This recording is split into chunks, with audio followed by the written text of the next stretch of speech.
Ladies and gentlemen, welcome to the Santa Lourdes National High School 6th Moving Up Ceremony with the theme Strengthening the Quality of Education Amid the COVID-19 Pandemic.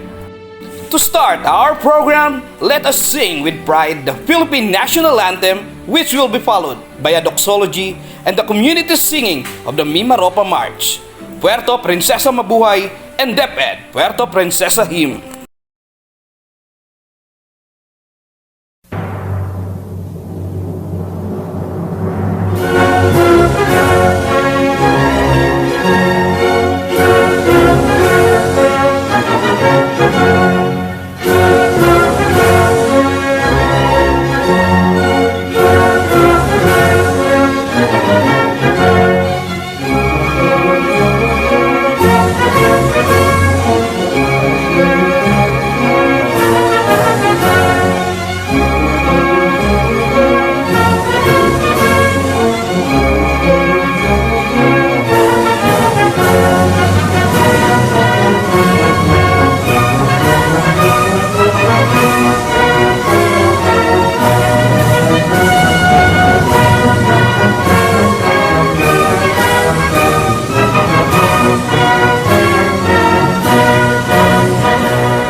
From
may dagat at magagandang mundo.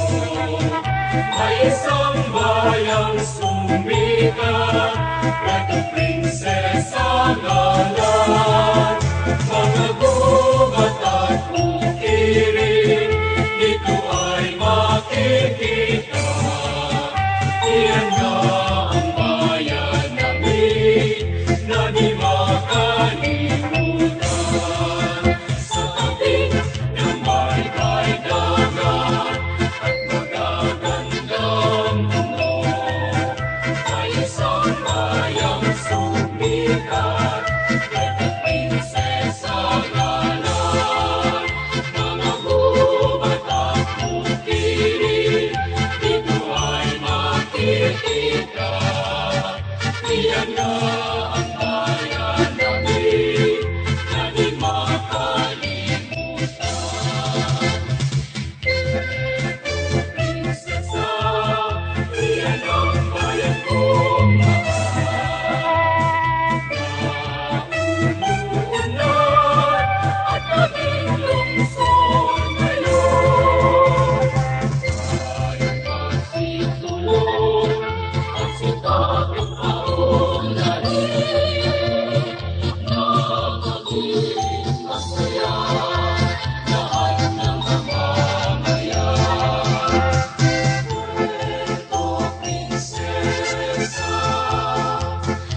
DepEd representatives, headed by the School Division Superintendent Sir Villano A. Arsaga, CESO 5, and Assistant School Division Superintendent Dr. Lloyd P. Adornado, to our Education Program Supervisor Sir Luis R. Mationg, to our beloved Principal Ma'am Mimi Bakumo, to our supportive parents, dedicated teachers, and to my fellow competing students, a pleasant day.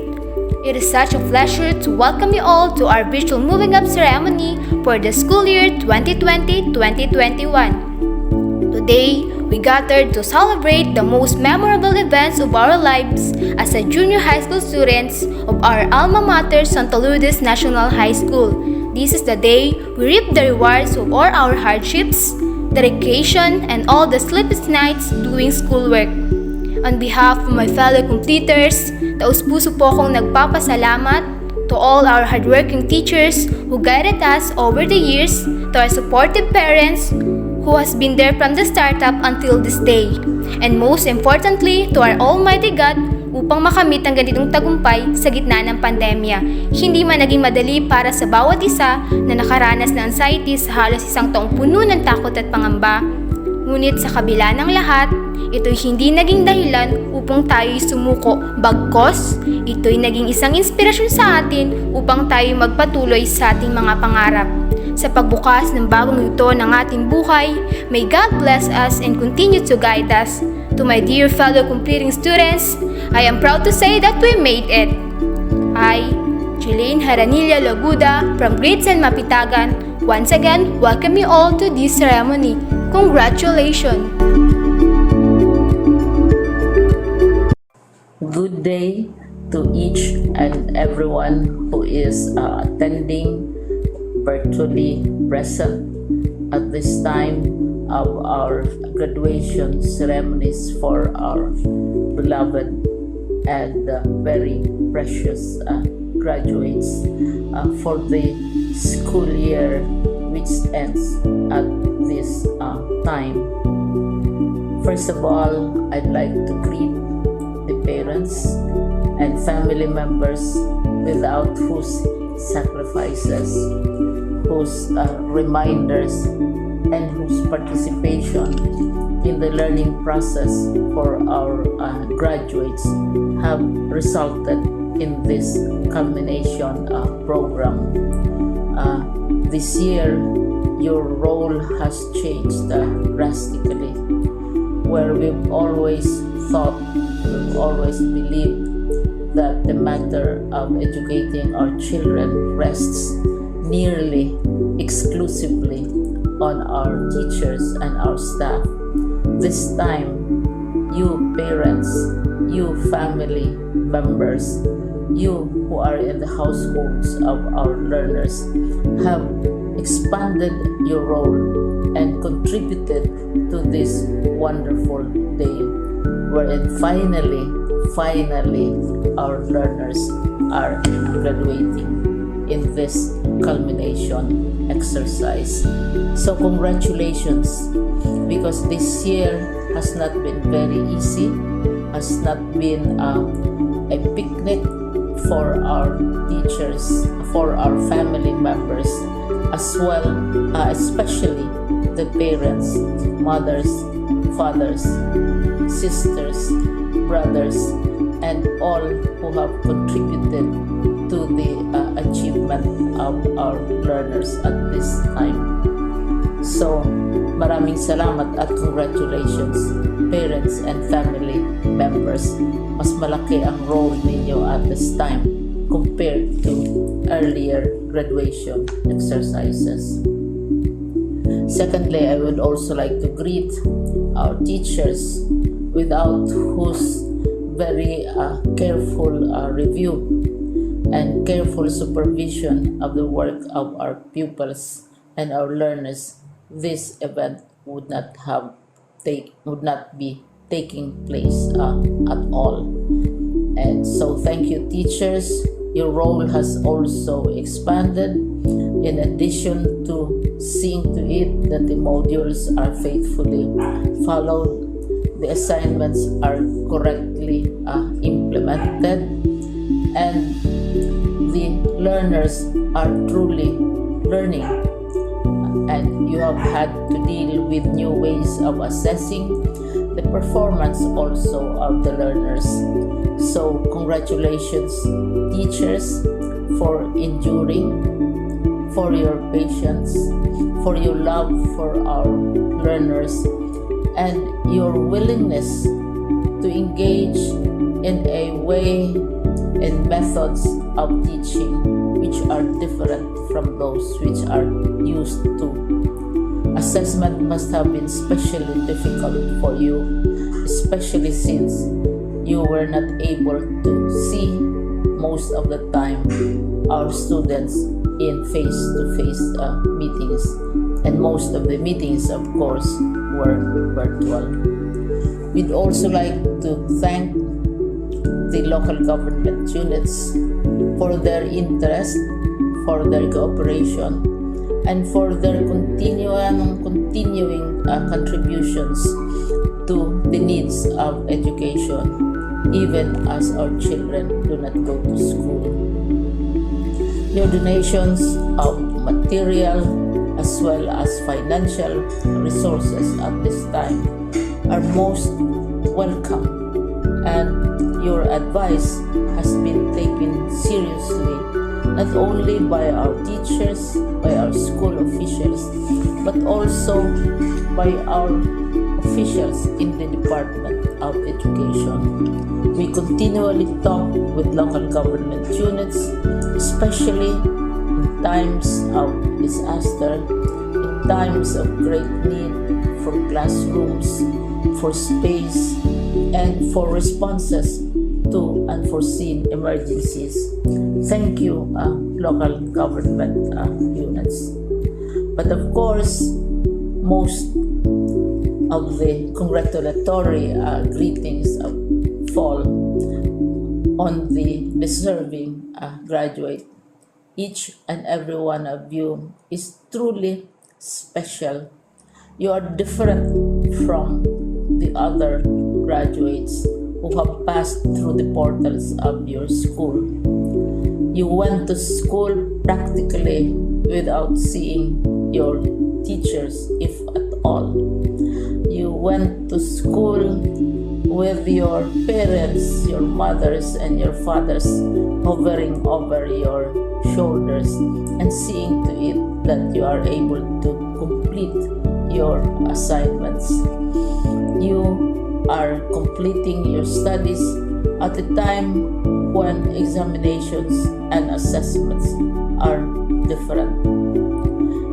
You are culminating these long months of hard work at this time, even as you have to do family chores, even as you are distracted, and even as your world has turned upside down, and it seems and it appears as if we don't know what the future holds and what will happen next.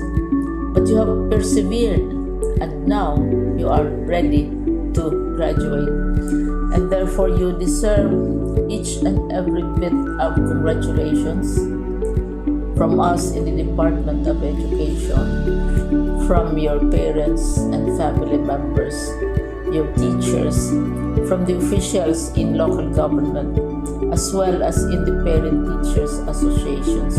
You deserve each and every single congratulatory pat on your back, each hug virtually, of course, and each greeting which I am sure you are also receiving virtually.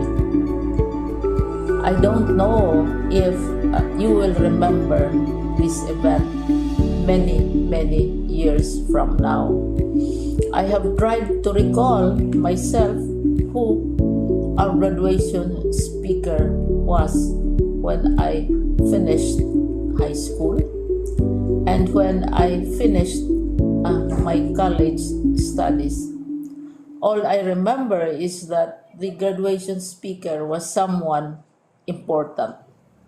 someone who was invited because that someone is supposed to give a message.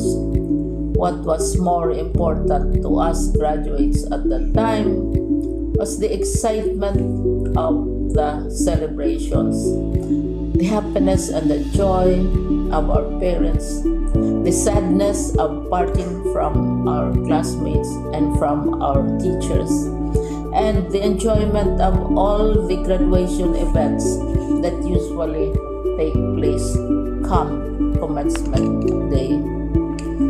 When I was a college student, we had a series of events which were designed to embed in our minds, which were designed to help us remember and not forget our days in college. We would spend one whole day going around the campus, visiting the classrooms, saying goodbye to our teachers, and sharing memories. We would have bonfires to say goodbye to each other. We had baccalaureate services where we committed ourselves to God and we prayed for guidance when we go out into the world. So many celebrations, and the speaker, of course, is the least important and easily forgotten component of the graduation exercise. Nonetheless, I will exert all efforts to share with you what I see are things or issues which a graduate should remember and recall. I have said that you are very special. You are very different. You are pioneering. There has been no other class like your class. There has been no other graduate like you as a graduating student, because you are the very first graduate of the blended learning response to education in the Philippines. And so you ask yourself, what awaits you in the world outside? You can either work, because the kind of curriculum you survive and underwent as a student will enable you to go to work if you wish to go to work. Some of you will proceed to further studies, and this would be a wonderful thing because there are many opportunities for further expanding your knowledge, for further answering and looking for explanations of issues, events that make you curious, especially in science, in technology, and also in the arts. So you can work, you can go to further studies, and perhaps some of you will settle down, hopefully not too soon, so you can pursue what you really want to do. So today, this is why we call this exercise a commencement exercise. It's not the end of our studies. It's not the end of all our efforts with blended learning, with modules, with floods, with earthquakes, and of course with COVID. It's a commencement of doors opening to you. More doors will be opened because you are a graduate. You can work, you can proceed for further studies, you can help your parents, and you can perhaps look for opportunities to do what you have always wanted to do, whether at work, whether at advanced studies, whether at learning more in science, in technology, in mathematics, and in the arts.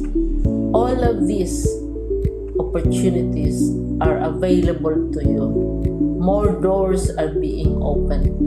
I hope you will select the door which arouses your curiosity, the door which will help you know more about this world, and the door which will allow you to contribute to the development of our country and contribute whatever we can to solve our problems and our challenges. Congratulations once more to each and every one of you. Congratulations to you, parents and family members. Congratulations to you, teachers. When I was chair of the board of Silliman University, each time we had graduation ceremonies during the baccalaureate and during commencement itself, I would cry. I would cry because we are sending out into the world a new batch of graduates, and we want to be sure that what is awaiting them is appropriate. We want to be sure that they are ready for what awaits them when they select which door to open. And so, we tell you, go out to the world, do whatever you want to do.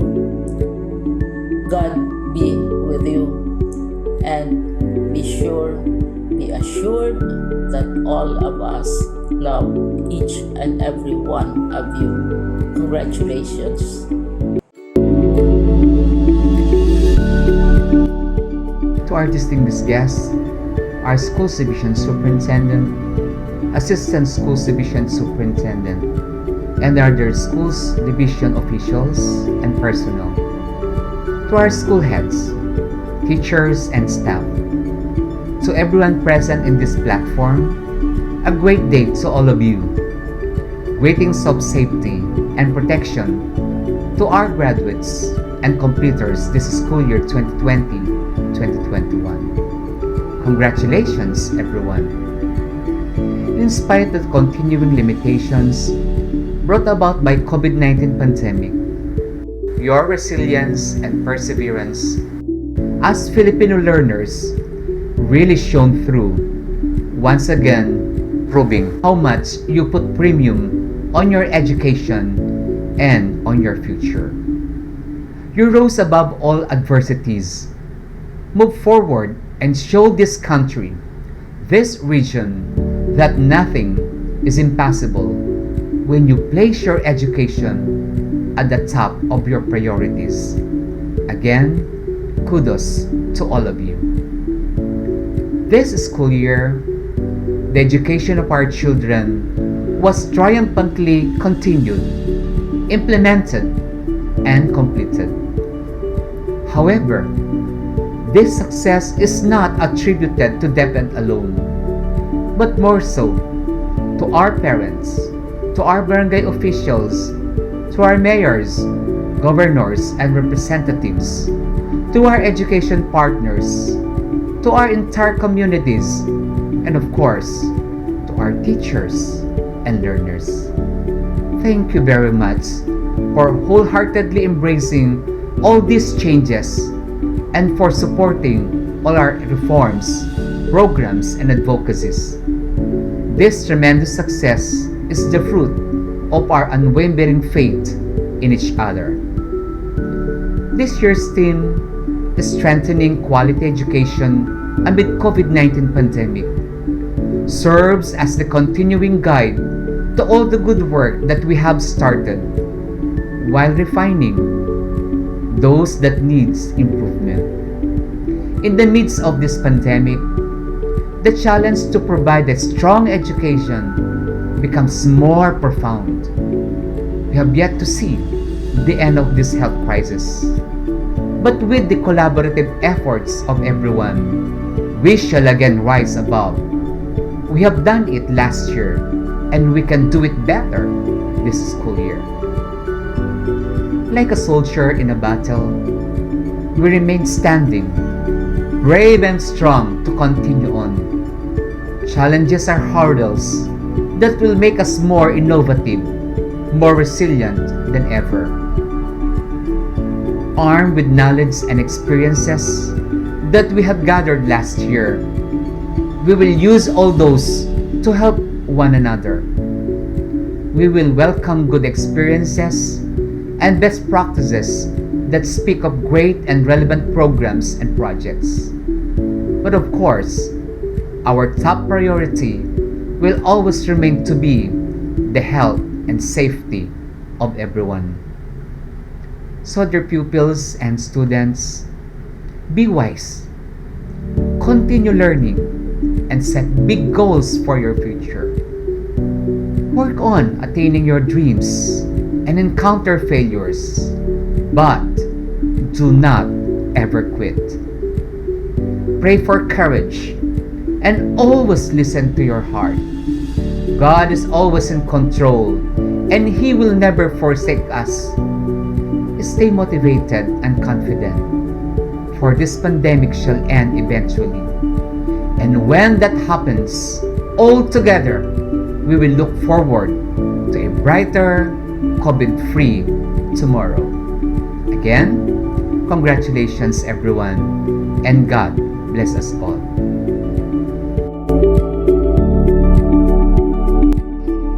Greetings everyone. It is with pride and joy that I greet all the completers and graduates of Batch 2021 of the Schools Division of Puerto Princesa City. Despite of the COVID-19 pandemic that we continue to experience, putting us all in difficult life situation, you survived and emerged winners in your pursuit of education.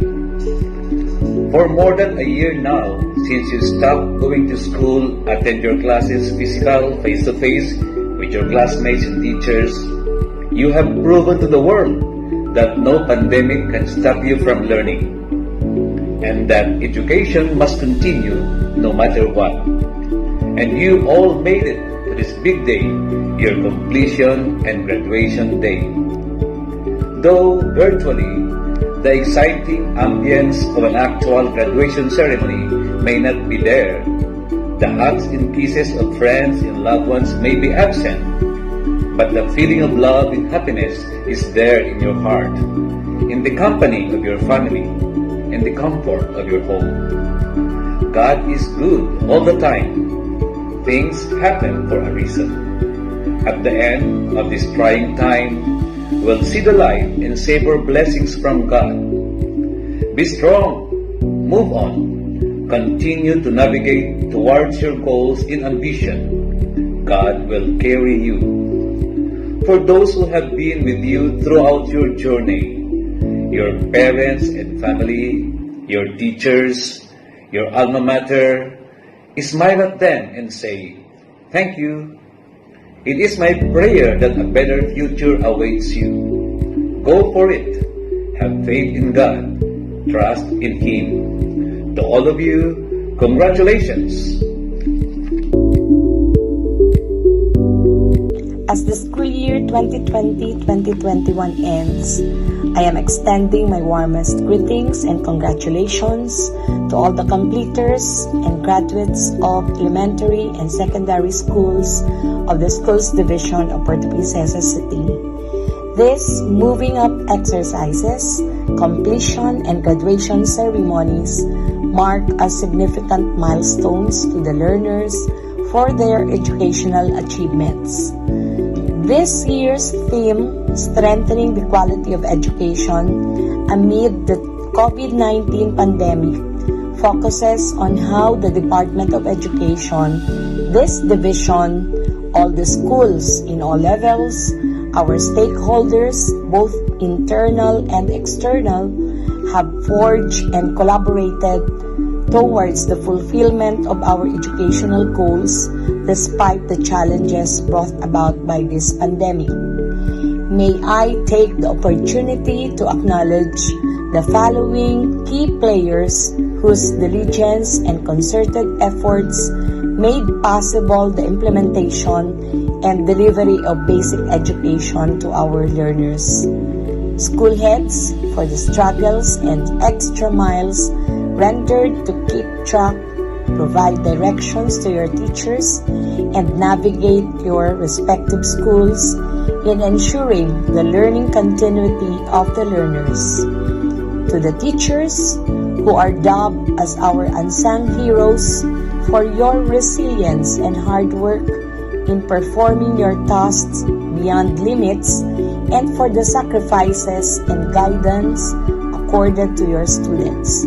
Likewise, I am also recognizing the support provided by our non-teaching personnel, parents and guardians, for being our partners and acting as teacher aides to your children, and for having filled that gap in the absence of face-to-face classes in schools. At this time of pandemic, you have again proven that parents are the first teachers of their children.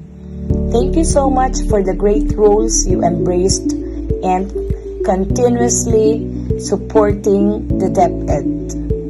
And lastly, to the completers and graduates, I am celebrating with you your success, that even with the sudden change in the learning modalities, some imperfections, inadequacies, and other challenges brought about by this pandemic, you were able to survive and become victorious.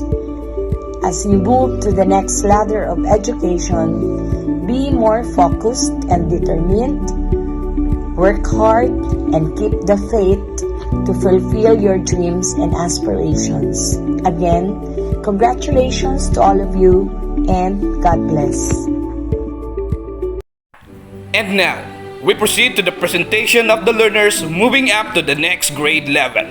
To do this honor, we have Ma'am Mimi G. Bacomo, Principal of Santa Lourdes National High School, to be followed by the certification of the completers to be done of our Parent Supervisor, Sir Luis R. Machong, Education Supervisor 1, and the confirmation of the completers by no other than our school's Division Superintendent, Sir Villano A. Arsaga, CESO 5. Sir Cerveliano A.R. Saga, CESO 5 Schools Division Superintendent, Sir Luis R. Machong, Education Program Supervisor for Filipino. I have the honor to present to you 122 candidates for completion, of who are 54 males and 68 females of Santa Lourdes National High School for the school year 2020-2021. They have satisfactorily completed all requirements prescribed by the K-12 Basic Education Program, Department of Education, Republic of the Philippines. I hereby request for confirmation of their eligibility for completion. To our school's Division Superintendent, Division of Puerto Princesa, Sir Cerveliano A. Arsaga, CESO 5, based upon the presentation of Ma'am Mimi G. Bacomo, Principal 1, that these candidates have satisfactorily completed all the requirements required for junior high school. I hereby certify that they are eligible for completion, having completed satisfactorily the requirements for K-12 Basic Education Program prescribed by the Department of Education, Republic of the Philippines. May I request for confirmation of their eligibility for completion.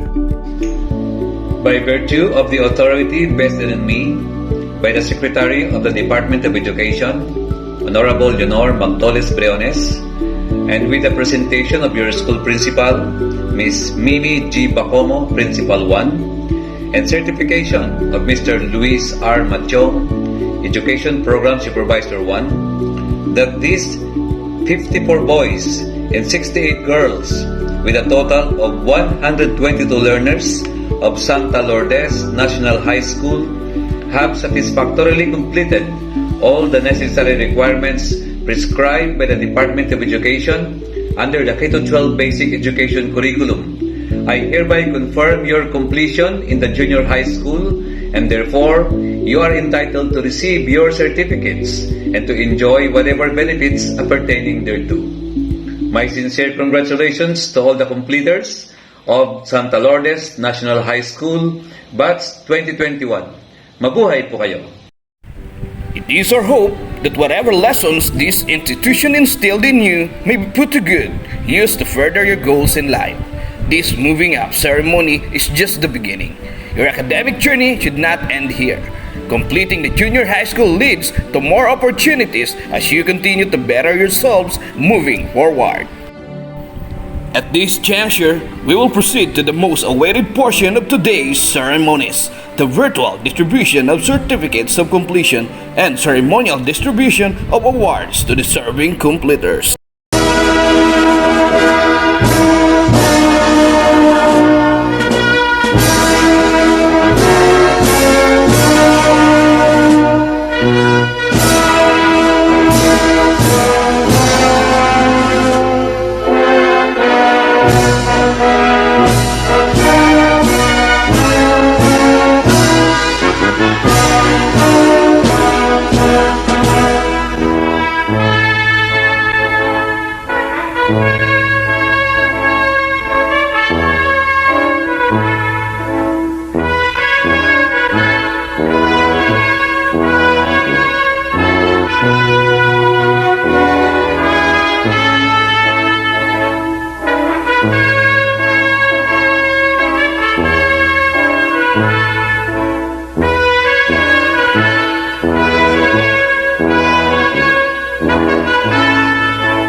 Today's affair is being graced by someone who will deliver his words of wisdom to our completers and to their parents. Please help me welcome our guest of honor and speaker for the 6th Moving Up Ceremony of Santa Lourdes National High School, Police Officer 2 Kevin Michael S. Fabila. To our proud parents, faculty members, barangay official, visitors, and graduates, mapagpalang araw po sa ating lahat. Maybe you are asking, bakit ako yung pinili na maging guest speaker? Ako rin po kasi hindi ko alam kung bakit. But my wife messaged me, sabi niya, baka calling mo yan to inspire everyone, especially those who are dreamers, to inspire someone na nahihirapan sa pag-aaral. So I will try my best to inspire and chase your dreams and believe in yourself, because the Lord tell us nothing impossible to the one who have faith. Luke chapter 1 verse 37. I graduated high school and elementary in Santa Lourdes. Napaka memorable sa akin ang school na ito dahil dito po nagumpisa lahat ng masasaya at malungkot na memories dito ko naranasan. Dito ko rin po naranasan ang nakahanap ng totoong barkada at kaibigan, at dito ko din pala makikilala ang aking kabiyak sa buhay. Dito kayo huhubugin para sa next level ng inyong life as a student. As ating mga top 10 at top 1, ang aking pagsaludo po ay nasa sa inyo. Ang hiting na ibigay ninyo sa ama at ina ninyo ay isang malaking achievements. But I also would like to speak to those who are not in top 10. To those who are makapasa lang to next year, okay na. Sabi nga nila, okay na yung 75. Ang importante, makapasa. We have different type of student. One is matalino, yung masipag mag-aral, and the other is average student. Siyempre, doon tayo sa average student. Hindi tayo magaling. Hindi ako magaling sa lessons, hindi ako magaling sa academy, at hindi ako active sa klase. Active lang sa cutting klase. At mas lalong hindi ako kasama sa top 10. Kasama lang lagi sa napapagalitan. Students, hindi ako magaling. Pero meron akong special weapon. And yun ay ang Bible, Biblia. I read it every time I have doubt with myself. Magtiwala, magkaroon ng pananampalataya, at higit sa lahat, magdasal. Yun ang aking special weapon. College na ako nung nabago ako ng Diyos. I give Him all my trust. Ito na, yung sinukli ng Diyos sa akin. Na kahit gaano man kababa ang grades ko, nung elementary at secondary, hindi batayan yun para hindi ko matupad ang aking pangarap. Trust God with all your heart and lean not on your own understanding. Isa ako sa mga buhay na patunay na kahit hindi kataasan ang iyong grado, basta may pangarap ka, porsigido ka at may Diyos ka, walang imposible. Sa lahat ng nangangarap ngayon, mabuhay kayo at magpatuloy kayo na kahit mahirap ang buhay, pero mas mahirap ang taong walang pangarap. At kapag maabot natin yun, huwag natin kakalimutan ang ating pamilya, ang ating mga kaibigan, at ang komunidad. Trust God and trust the process. Life is not a race. Everyone has its own perfect timing. We are challenged by this current pandemic. Maraming changes. Pero hindi ito dahilan para hindi magpatuloy abutin ang inyong mga pangarap. Now, I would like to end my speech with my wife's favorite Bible verse.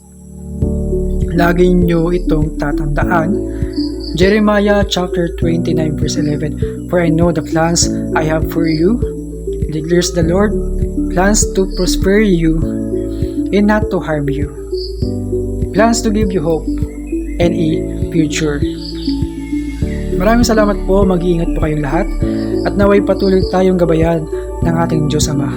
Stay safe, stay healthy, stay home. Completers, it is the pleasure of your dear alma mater to have molded your values and honed your skills to help you become the persons you are now. It is our hope that you continue imbibing her spirit in all your undertakings. Mabuhay kayong lahat! Surely, this program would not end without us hearing the moving up song of Batch 2020 to 2021 of Santa Lourdes National High School.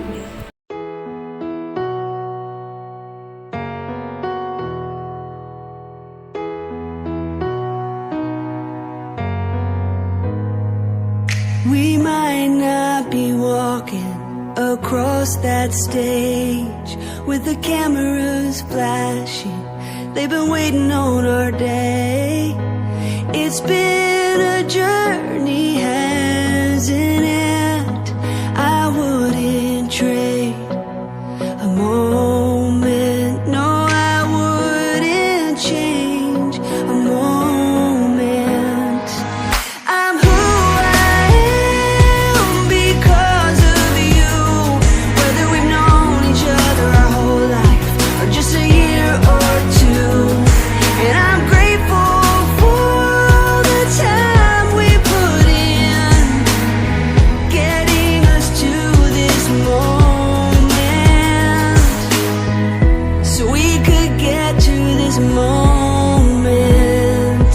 We may not be throwing our caps in the air, but our spirit will rise anywhere. Remember our hallways filled with memories and friends. I wouldn't trade a moment. No, I wouldn't change a moment.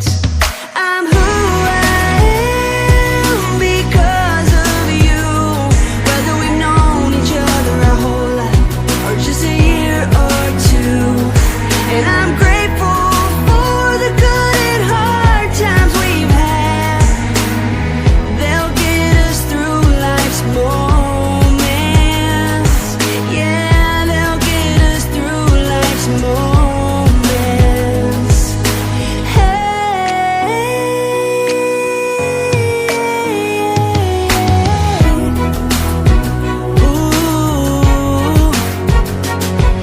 If you're over there feeling a little scared about your brand new start, don't get discouraged. Keep showing your courage, 'cause that's who we are.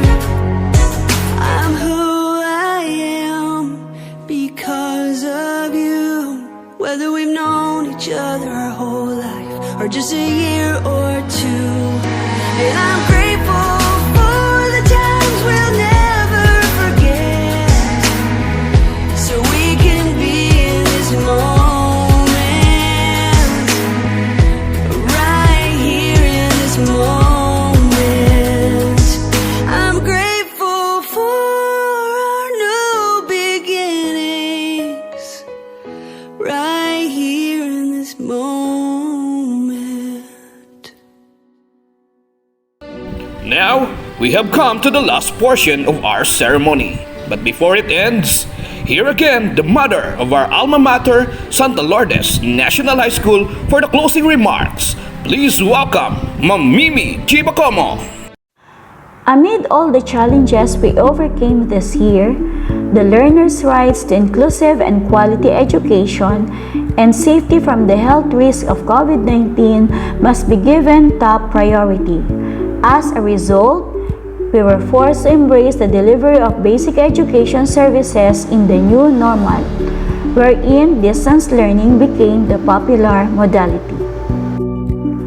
With the unwavering support of our parents and our students to the school's programs and activities, Santa Lourdes National High School was able to navigate through a full year of uncertainty in the wake of the pandemic and finished whatever it has started.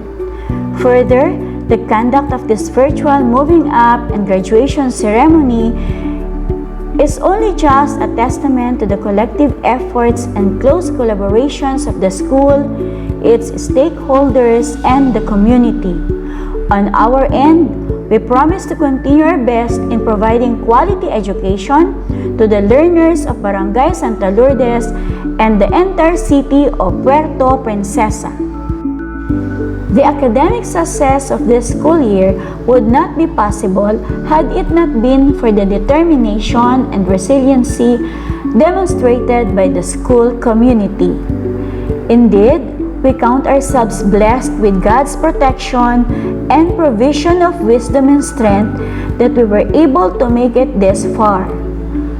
With this goes my sincerest appreciation to all the partner stakeholders of this institution for helping the school fulfill its indispensable role in the community to holistically prepare the youth to pursue higher education, entrepreneurship, middle-level skills development, or employment with increased chance of success. To all the completers and graduates, remember that your journey is far from over. A page of your life may have ended, but soon another chapter will unfold. Continue reaching for greater heights and return the favor by putting to good use all the attitudes, skills, and knowledge your alma mater has generously shared with you. Congratulations and mabuhay!